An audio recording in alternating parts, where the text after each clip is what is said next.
Selamat datang di Bijaks News Kamis 19 Juni 2025 bersama saya, Dena.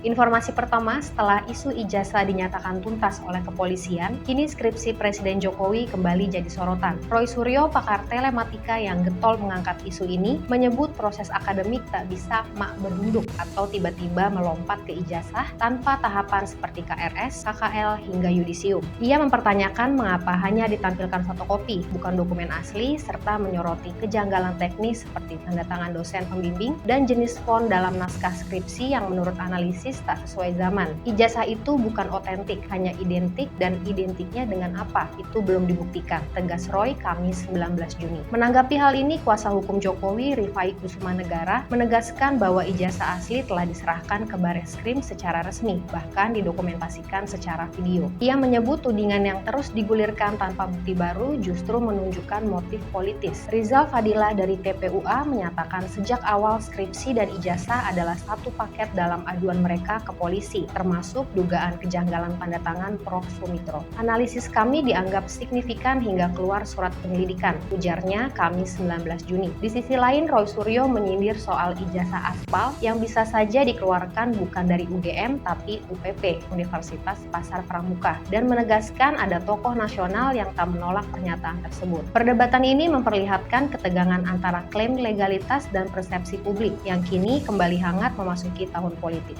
Informasi kesehatan, BPOM temukan kopi kejantanan ilegal mengandung sildenafil, obat keras mirip Viagra. Bisa picu gagal ginjal dan jantung, hanya boleh digunakan dengan resep dan pengawasan dokter. Informasi hukum, Eksekda Cilacap, Awaludin Muri, ditahan Kejati Jawa Tengah terkait korupsi pembelian aset BUMD dengan kerugian negara sebesar 237 miliar rupiah pada Kamis 19 Juni. Ia ditahan 20 hari untuk proses penyidikan lebih lanjut. Informasi ekonomi, Wakil Menteri Keuangan Anggito pada Rabu 18 Juni sebut PNBP turun 5,9% jadi 112,3 triliun rupiah per Mei 2025, terutama akibat turunnya harga dan produksi SDM gas serta pelemahan harga minyak mentah atau ICP. Informasi luar negeri, Amerika Serikat memburu Emily Liu, wanita Cina yang dituduh selundupkan ribuan komponen militer ke Iran untuk drone dan rudal. Liu diketahui menggunakan perusahaan palsu dan FBI tawarkan imbalan hingga $15 juta.